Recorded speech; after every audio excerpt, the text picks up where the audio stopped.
आपल्या भारतात सतत कुठे ना कुठे निवडणुका सुरू असतात। यामुळे निवडणूक यंत्रणांवर कायम दबाव असतो। यामुळे धोरण राबवताना सुद्धा अडचणी येत राहतात। शिवाय यंत्रणा सातत्याने बिजी राहते आणि सर्वात महत्त्वाचं म्हणजे खर्च देखील वाढत जातो। यामुळे देशामध्ये एका झटक्यात सगळ्या निवडणुका घेण्याचा प्लॅन पुन्हा एकदा सरकार करते। देशात सगळ्या निवडणुका एकाच वेळी करण्यासाठी मोदी सरकारनं मोठं पाऊल उचललंय। त्याचसाठी वन नेशन वन इलेक्शन हे नवं विधेयक संसदेच्या विशेष अधिवेशनामध्ये सादर केलं जाणार असल्याची माहिती समोर येते। आता समजा हे बिल पास झालं, कायदा बनला, तर यामुळे निर्माण होणाऱ्या अडचणी सुद्धा कमी नाहीये। निवडणुका झाल्यानंतर एखादं सरकार मध्येच कोसळलं तर कसं होणार, किंवा त्रिशंकू स्थिती झाली तर काय होणार?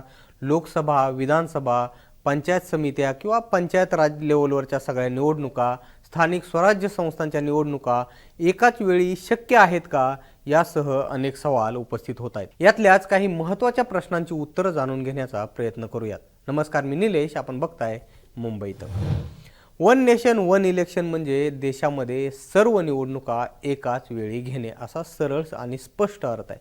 सरकारचा सुद्धा असाच काहीसा प्लॅन आहे। एकाच वेळी लोकसभेसोबत सर्वच राज्यांच्या विधानसभेच्या निवडणुका एकत्र घेणे, तर लगेच दुसऱ्या टप्प्यामध्ये पंचायत आणि स्थानिक स्वराज्य संस्थांच्या निवडणुका घेणे। पंतप्रधान नरेंद्र मोदींच्या अध्यक्षतेखाली झालेल्या मंत्रिमंडळाच्या बैठकीमध्ये वन नेशन वन इलेक्शन या समितीच्या अहवालाला मंजुरी देण्यात आली। या संदर्भात माजी राष्ट्रपती रामनाथ कोविंद यांच्या नेतृत्वाखाली एक समिती स्थापन करण्यात आली होती। कोविंद समितीच्या या अहवालाला नुकतीच मंत्रिमंडळानं मंजुरी दिली, म्हणजे सरकारनं एक देश एक निवडणूक हा प्रस्ताव मान्य केलाय। आता या समितीच्या आधारे हे विधेयक तयार केले जाणार आहे आणि मंत्रिमंडळाची मंजुरी मिळाल्यानंतर हे विधेयक संसदेमध्ये मांडलं जाणार आहे। आता यामधल्या शिफारसी काय आहेत ते एकदा बघा। तर यामध्ये पहिल्या टप्प्यात लोकसभेसोबत सर्व राज्यांच्या विधानसभा निवडणुका घ्याव्यात। समितीने अशी शिफारस केली होती की हे जे विधेयक आहे हे 2029 पासून अंमलात आणलं जाऊ शकतं, जेणेकरून लोकसभेबरोबरच दर 5 वर्षांनी विधानसभा निवडणुकाही घेता येतील। तर दुसऱ्या टप्प्यामध्ये पंचायत आणि स्थानिक स्वराज्य संस्थांच्या निवडणुका घ्याव्यात अशी सुद्धा शिफारस यामध्ये करण्यात आली होती। लोकसभा आणि विधानसभा निवडणुका संपल्यानंतर 100 दिवसांच्या आतमध्ये नगरपालिका आणि पंचायतीच्या ह्या निवडणुका आहेत ह्या झाल्या पाहिजेत असं सुद्धा यामध्ये म्हटलं होतं। यासाठी घटनेमध्ये कलम 82A जोडण्याची सूचना या समितीनं केली होती। कलम 82A जोडल्यास लोकसभा आणि विधानसभेच्या निवडणुका एकाच वेळी होऊ शकतात।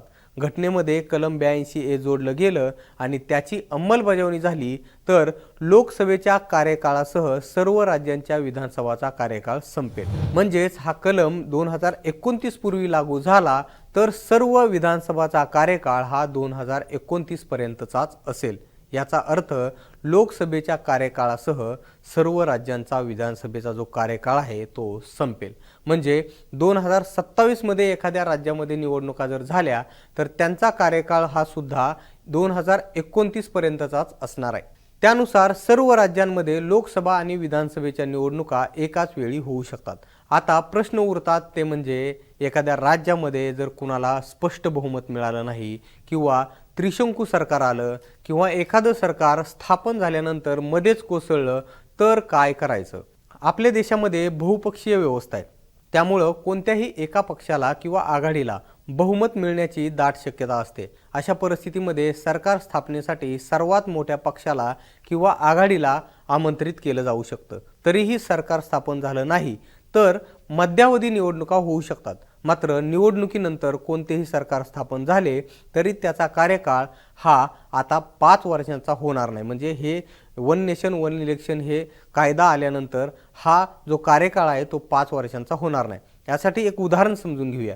उदाहरणार्थ 2029च्या लोकसभा निवडणुकीत कोणताही एक पक्ष किंवा युती स्वबळावरती सरकार स्थापन करू शकलं नाही आणि यामुळे मध्यावधी निवडणुका झाल्या, तर यानंतर सरकार स्थापन झाल्यास त्याचा कार्यकाळ हा 2034 पर्यंतचाच असणार आहे। सेम विधानसभेतही हाच फॉर्म्युला लागू होईल। त्याचप्रमाणे एखादं स्थापन झालेलं सरकार मध्येच कोसळलं तर त्याला सुद्धा हाच नियम असणार आहे। म्हणजे 2029ला एखाद्या राज्याचं समजा सरकार स्थापन झालं आणि काही कारणानं 2031ला हे सरकार कोसळलं तर केवळ मध्यावधी निवडणुका तिथं होतील आणि त्याचा कार्यकाळ हा 2034ला संपणार। आता या विधेयकाची जी चर्चा आहे ती मोठ्या प्रमाणामध्ये होते, त्यामुळे आता सर्वात आधी सर्वप्रथम सरकारला एक देश एक निवडणूक यासाठी विधेयक आणावं लागणार आहे। ही विधेयक घटना दुरुस्ती करणार असल्यानं त्यांना संसदेच्या 2/3 सदस्यांचा पाठिंबा मिळाला तरच ते मंजूर होतील। म्हणजेच लोकसभेत हे विधेयक मंजूर करण्यासाठी किमान 362 सदस्य आणि राज्यसभेतील 163 सदस्यांचा पाठिंबा आवश्यक असणार आहे। संसदेतून मंजूर झाल्यानंतर या विधेयकाला किमान 15 राज्यांच्या विधानसभेची सुद्धा मंजुरी आवश्यक असणार आहे। म्हणजे हे विधेयक 15 राज्यांच्या विधानसभेमध्ये सुद्धा मंजूर होणं आवश्यक आहे। त्यानंतर राष्ट्रपतींची स्वाक्षरी होईल आणि त्यानंतरच या विधेयकाचं कायद्यामध्ये रूपांतर होईल। या संदर्भात आपले सुद्धा जर काही विचार असतील तर ते आम्हाला तुम्ही मुंबई तकच्या YouTube चॅनलच्या या कमेंट बॉक्समध्ये नक्की सांगा आणि तुम्ही जर मुंबई तकला सबस्क्राइब केलं नसेल तर लगेच सबस्क्राइब करून घ्या। हा व्हिडिओ पाहिल्याबद्दल धन्यवाद।